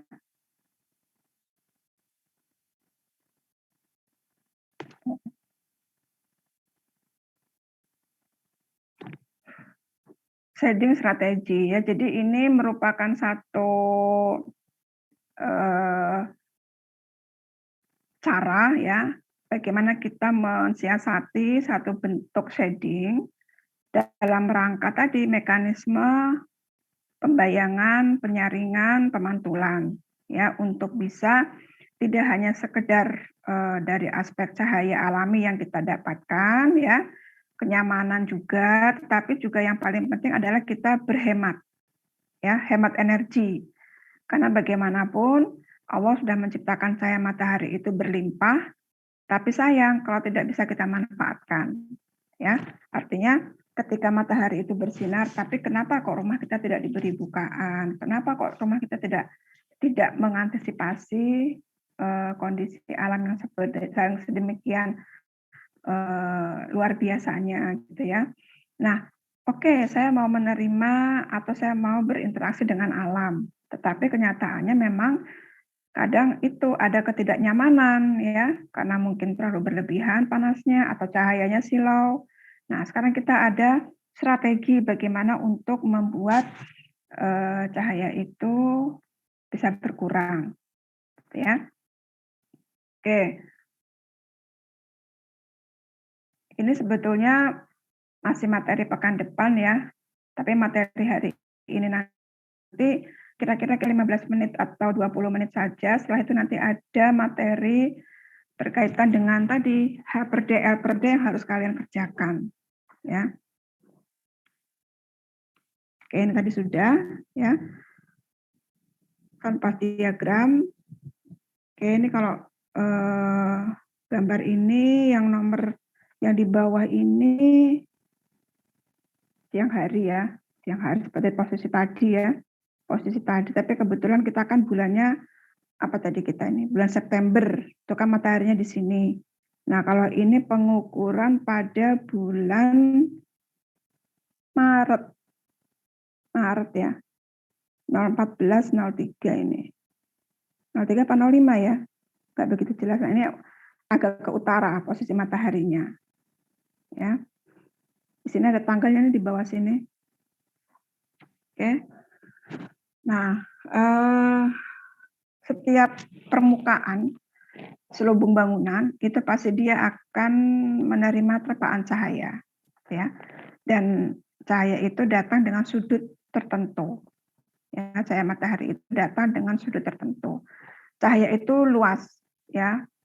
Kubah langit itu merupakan pantulan cahaya matahari. Kita nggak bisa melihat matahari pada siang hari tentunya secara langsung, tapi yang kita terima adalah pantulannya. Ya, nah kita mengambil salah satu saja cahaya yang bisa kita hitung atau kita ukur, yang itu diterima oleh permukaan bangunan kita. Ya, dia akan datang dengan sudut tertentu.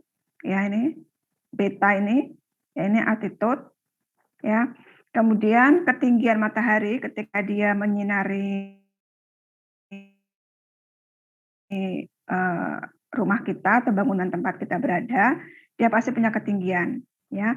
Kita proyeksikan ketinggiannya secara vertikal, kemudian dari permukaan tanah yang terkena posisi frontal ketinggian matahari itu kita tarik garis, ya, menuju ke titik tempat sinar itu jatuh, ya. Kemudian kita tarik sudutnya secara horizontal. Ini yang disebut dengan sudut azimut, ya, solar azimut. Jadi arah frontal dari bangunan ini ke arah mana, gitu ya. Nah, sudutnya ini dari frontal arah bangunan tadi, maka itu adalah azimut, ya. Kalau ketinggiannya adalah altitude. Oke ya. Nah, ini memang kalau belum masuk ke hitungan biasanya agak bingung ya. Tapi sebenarnya hitungan masih nanti, tapi nggak apa-apa ya. Saya beri sebagai tambahan wawasan dulu. Oke ya, jadi yang merah itu adalah altitude. Ini yang merah ini adalah azimut. Oke ya. Nah, kalau azimut itu disimbolkan dengan pi. Ya, kalau altitude tadi simbolnya adalah beta. Oke. Ya. Ini tadi contoh hitungannya ya, contoh skema ininya tadi yang sudah kita perlihatkan. Ya, jadi sudut matahari datang, ya, arahnya frontal. Ini ada shading horizontal, shading vertikal, ya. Oke. Nah, ini ada rumus sebetulnya, tapi kita lebih pakai rumus yang sama sih ya, sama saja sebetulnya, tapi kita coba gunakan yang ini saja. Nah, ini ya. Oke. Ya, jadi sudut matahari ya dalam bangunan dengan diistilahkan dengan surface solar azimuth. Ya, jadi sudut panas matahari terhadap permukaan ya, surface ya, solar azimuth, tapi surface solar azimuth dilambangkan dengan gamma. Ya. Gamma. Jadi gamma itu ini yang huruf Y ini adalah normal arah hadap matahari, arah hadap bangunan terhadap sudut horizontal arah datang matahari dikurangi dengan azimutnya, maka ketemu dengan surface azimuth. Ya, agak bingung mungkin ya, agak bingung.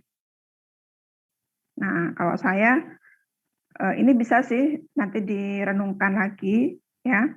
Oke, ini hanya pengenalan dulu. Nah, ini beberapa tanda yang juga mungkin harus dihafal. Jadi kadang kita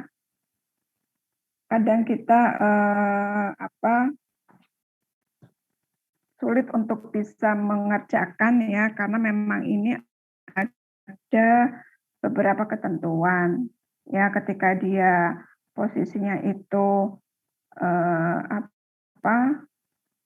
bagaimana sudut datang matahari, bagaimana arah hadap.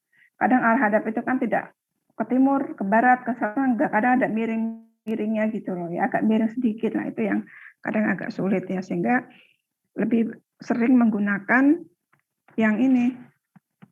Nah, hari ini nggak bisa jalan lagi. Oh.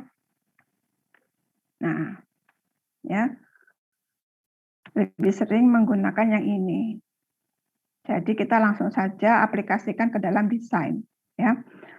Ini rumusnya dengan tangan, ya, tangan omega, ya, sudut datang matahari ini, ya, secara horizontal, secara vertikal ini sama dengan tangan beta, ya, tangan beta itu tangan altitude tadi, ya, dibagi dengan cos gamma, ya. Nah, aplikasinya seperti ini, ya. Jadi omega terhadap bidang horizontal, ya. Kita andaikan ini adalah sebuah bangunan, ada tripisan, ya, kita beri simbol dengan P, ya, PH, H itu horizontal ya. Jadi bukan horizontal, benar dong, lebar sisi horizontal. Oke, benar ya, lebar sisi horizontal. Jadi shadingnya ya secara horizontal. Lebarnya berapa? Ya nanti ada angkanya di sana. Kemudian SH ini ketinggian bidang bayangan. Ya, bidang bayangan dari bidang bayangan matahari dari bidang horizontal. Gitu ya. Jadi tinggi bidang bayangan hingga batas ketinggian lubang jendela. Oke ya. Jadi kita bisa mengetahui berapa sih lubang jendela itu harus dibuat ketika kita tahu ketinggian dari matahari atau sudut altitude matahari. Dan kita ketahui juga berapa lebar shading. Maka kita akan tahu maka berapa lubang jendela ini harus dibuat. Atau sebaliknya, lubang jendela kita sudah ada nih. Ya, udah ada lubang jendela. Tapi berapa sih lebarnya tritisan? Nah, kita harus tahu altitude-nya. Ya, ketika matahari itu berada pada jam berapa, jam 9, kayak jam 10, jam 11, pasti kan berbeda-beda nih. Ya, nah kita ambil yang paling maksimal. Ya, ambil di mana cahaya matahari itu maksimal. Ya, sehingga kita bisa ambil katakanlah jam 11 ya, 11 misalkan seperti itu. Bisa ya. Kalau jam 12 nanti di atas mataharinya, nanti shadingnya kecil. Tapi kita kan mencoba untuk melihat ketika matahari itu belum sampai puncak panasnya, tapi sudah mulai panas, misalkan sekitar jam 10, ya, matahari masih mungkin 50 derajat altitude-nya, maka mungkin saja nanti shading-nya juga akan lebih panjang ya. Nah, seperti itu. Oke ya.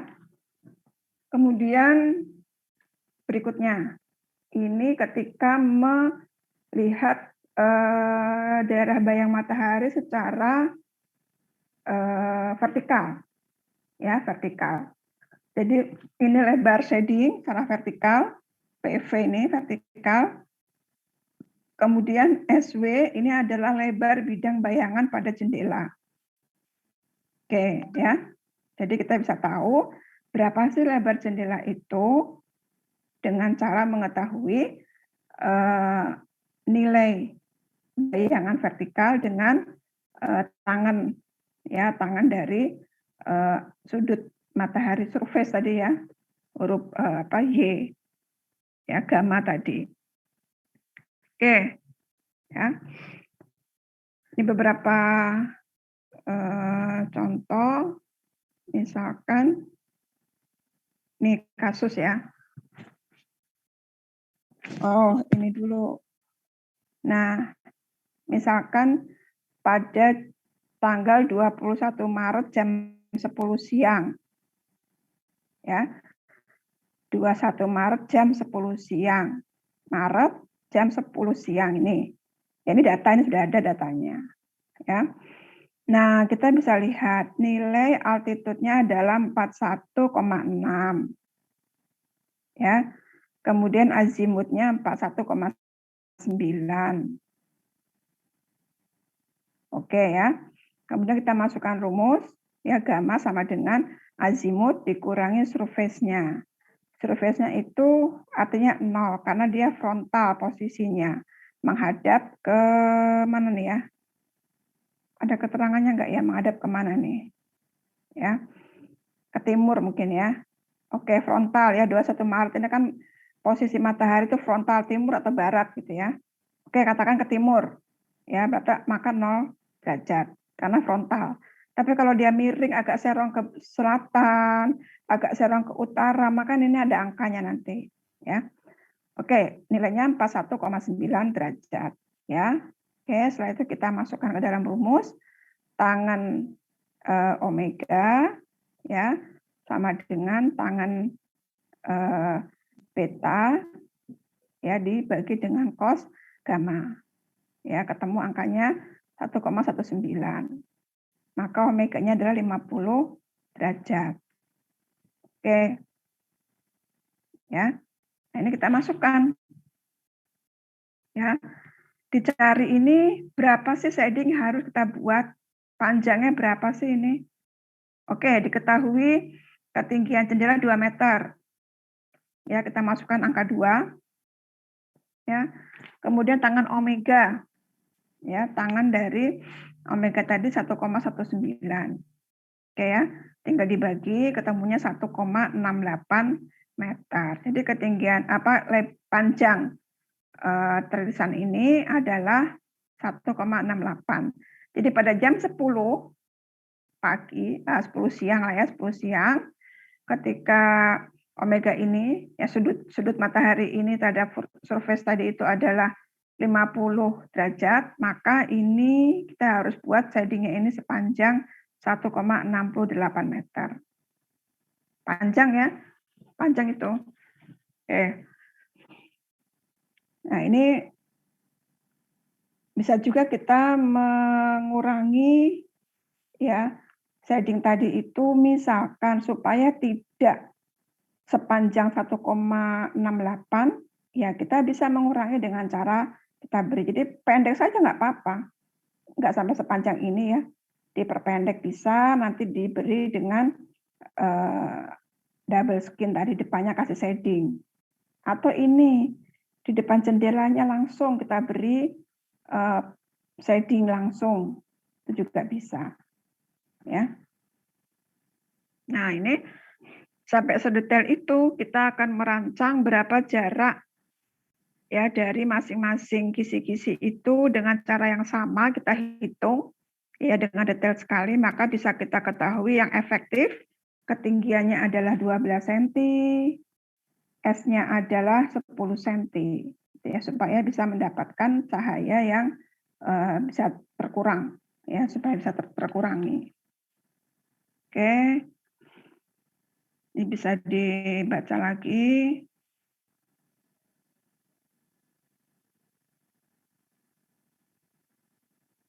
Oke, ini nanti bisa dipelajari sendiri. Ini beberapa contoh shading secara horizontal, secara vertikal. Oke.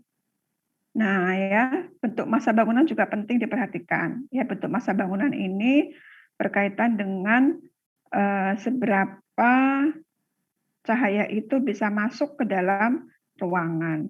Semakin gemuk bangunan, maka cahaya yang sampai ke dalam bangunan itu semakin sedikit. Ya, tidak seluruh permukaan itu bisa diterangi oleh cahaya langsung. Ya. Oke, ini beberapa tambahan nanti bisa dibaca. Nah, ini contoh saja ya. Ketika tidak ada shading, kita bisa melihat, ya, kita bisa melihat seperti apa ini bangunan itu ya menerima cahaya langsung ini ya sampai masuk ke dalam ini. Tapi ketika kita beri shading dengan tipe vertikal, maka tentunya akan cukup mengurangi cahaya masuk, ya. Nah, tipenya itu horizontal di arah utara. Ini horizontal di arah utara, vertikalnya di arah barat dan timur. Ya. Nah, kemudian kita lihat lagi, ini masih masuk nih cahaya nih ya. Jadi shading yang vertikal di utara selatan, kemudian horizontalnya di barat dan timur. Ya. Nah, dan yang terakhir horizontal di semua fasad. Ya, jadi ini nih bisa beragam sih kalau mau dicoba ya. Ada ininya, softwarenya Radiance ya, tapi memang coba kalian bisa belajar ya dengan software itu untuk bisa mengetahui, atau nggak harus Radian lah. Kalau kalian sudah masuk ke aplikasi komputer Aplicom, itu ada SketchUp. Di SketchUp juga ada kok ya aplikasi yang itu menunjukkan tentang bayangan matahari. Ya. Oke, ini yang tadi desain perpustakaan ya. Ini seperti ini desainnya. Yang tadi sudah saya sampaikan. Oke ya. Ini secondary skin, gambar bawah itu. Oke, nah ini tadi desain sun shading yang dibuat berdasarkan hitungan. Kadang lucu ya, bentuknya kok miringnya begini. Ya, kayak nggak seimbang ya. Ini juga miringnya begini gitu ya, nggak seimbang. Tapi ini semua bukan karena tanpa alasan, ini dihitung ini. Ini dengan dihitung ini. Kalian juga nanti akan dapat tugas ini. Ya, menghitung sampai dengan menemukan bentuk sun shading seperti apa. Ya. Oke, ada yang seperti ini, dan seterusnya. Ya. Nah, ini yang sudah real bisa kita perhatikan dalam beberapa desain bangunan. Ya, ada yang kemiringannya, ini sih kemiringannya garisnya lurus ya, tapi dia zigzag, ya berselang-seling. Nah, kalau ini lurus sama, ya hampir semua menggunakan kisi-kisi ya, menggunakan kisi-kisi itu kisi-kisi vertikal, ini kisi-kisi vertikal, ini juga vertikal, ini kisi-kisi horizontal. Ternyata ketebalannya bidang horizontal yang muncul, yang timbul dari setiap lantai ini enggak tanpa alasan, ini juga ada hitungannya mestinya. Ya. Kaitannya dengan tadi, dengan mengantisipasi cahaya matahari. Ya, ini juga ya, ini kalau di hotel Haris Hotel di Solo ini sudah pakai seperti ini ya, sudah ada desain yang seperti ini. Jadi jendela itu kita beri penutup di bagian sisinya supaya dia hanya menerima cahaya dari arah sini saja. tidak menerima dari cahaya yang berseberangan. Ya, jadi hanya cahaya matahari pagi timur ya, yang itu kita harapkan ya gitu ya, seperti itu. Oke ya, ini semua tentunya sudah dengan tujuan ya untuk bisa memberi kenyamanan orang-orang yang berada di dalam ruangan. Ya. Oke, ini sudah habis. Ya, ini sudah yang terakhir. Ada yang mau ditanyakan?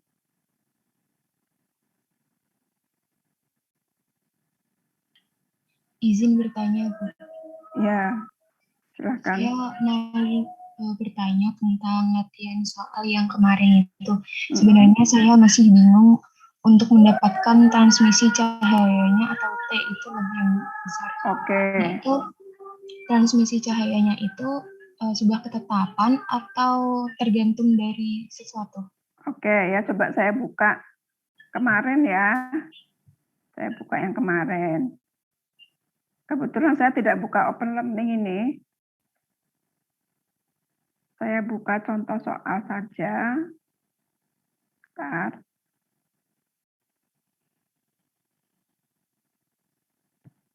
Bentar ya, sambil saya buka.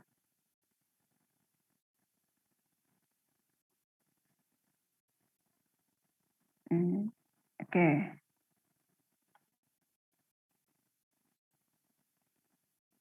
Ya, bagus ya. Jadi kalian mengerjakan, memang tinggal nyontek jawabannya bisa, ya kan?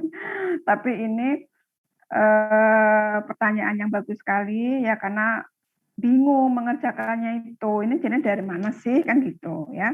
Rumusnya kemarin ini ya. Oke, ini kan kalau saya bacakan tawa air ini ya.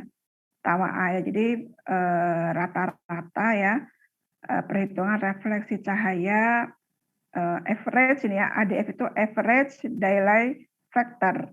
Jadi rata-rata faktor cahaya siang ya, rata-rata.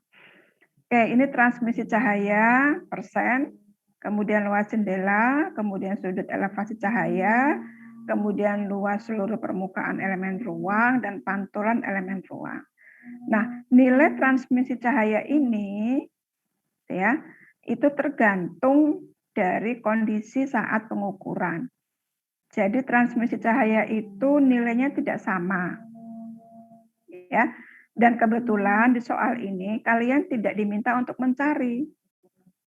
Ya kan? Di soal ini sudah langsung ditentukan angkanya. Misalkan ini nilai transmisi cahayanya ada di ini. Ya, 75%. Ya. Ini mengindikasikan transmisi cahaya yang 75% itu artinya memang kondisi kondisi pantulan cahaya ke dalam ruangan itu cukup besar. Kan 75% kan termasuk cukup besar. Ya kan, hampir 100%. Artinya cahaya yang bisa tembus masuk ke dalam rumah dari sumber dari intensitas aslinya itu adalah 75%. Nah, ini kalau dalam soal ditentukan gitu. Faktor yang bisa menyebabkan cahaya itu tembus ke dalam ruangan itu berapa persen, itu sangat tergantung dari satu, kondisi permukaan ruangan. Kedua, jam, waktu ya. Waktu ketika itu dihitung. Apakah jam 10, jam 9, jam 11 begitu. Ya. Nah, lebih kepada itu. Ya. Gitu ya, Mbak ya. Ini kebetulan udah jelas. Oke. Kebetulan ini Zoom-nya ini ditutup jam 14.45. Tinggal 4 menit lagi. Ada yang mau ditanyakan?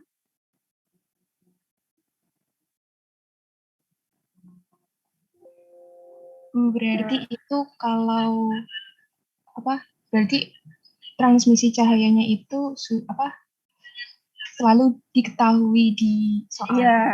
Iya, sudah diketahui di soal. Ya, sudah diketahui di soal. Karena kecuali kalau nanti misalkan saya memberi tabel data jam 9, kondisi rumah misalkan dindingnya berwarna coklat misalkan, ya. Kemudian transmisi cahayanya dan langsung saya tentukan misalkan di sana ada 40% atau 50%. Kemudian nomor 2, rumah itu berdinding warna putih misalkan ya, sama-sama jam 9 ya. Nah, nanti transmisi cahayanya itu tembusnya itu sekian persen dari cahaya matahari, katakanlah misalkan 60 gitu ya. Jadi dan juga itu posisi matahari, dia ada di arah hadap jendela atau dinding yang mau kita ukur, mau kita hitung itu dia arahnya kemana dan pada posisi apa. Jadi misalkan arahnya ke timur, kemudian pengukurannya dilakukan pada bulan Desember, berarti kan transmisi cahayanya bisa jadi tidak besar ya, karena saat itu matahari tidak frontal masuk ke dalam ruangan, ya kan, karena posisinya agak serong ke sebelah selatan misalkan seperti itu, gitu ya. Jadi sangat beragam penyebab besarnya nilai transmisi cahaya atau tembus cahaya tembus itu berbagai faktor ya, tetapi memang itu diminta, kita tidak meminta untuk mencari, tapi kalian sudah diberi ya, kecuali kalau saya tadi memunculkan tabel-tabel, silakan cari sendiri di tabel situ, nah itu baru nanti ditentukan sendiri gitu ya Mbak ya. Ya baik Bu, terima kasih atas penjelasannya. Ya, ini tinggal 2 menit. Ada lagi? Atau disimpan dulu pertanyaannya, nanti bisa ditanyakan pekan depan. Ya. Oke. Oke ya, ini. Oh ya, tadi kok saya tidak merecord ya? Ini sudah ada yang merecord tadi ya?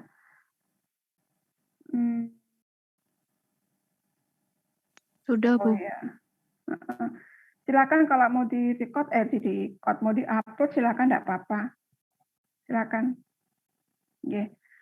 Baik, saya kira mungkin itu ya cukup ya. Mudah-mudahan materi ini bisa kalian terima dengan baik dan mudah-mudahan bisa diaplikasikan nantinya ke dalam desain. Ya, saya kira cukup. Kita ucapkan hamdalah, alhamdulillahirabbil alamin. Mudah-mudahan bermanfaat. Ya, saya tutup saja. Wabillahi taufiq wal hidayah. Assalamualaikum warahmatullahi wabarakatuh. Waalaikumsalam warahmatullahi wabarakatuh. Terima kasih, Bu. Terima kasih, Bu. Terima kasih, Bu. Terima kasih, Bu. Terima kasih. Ya. Oke, saya tutup ya. Ya. Ya selalu. Amin.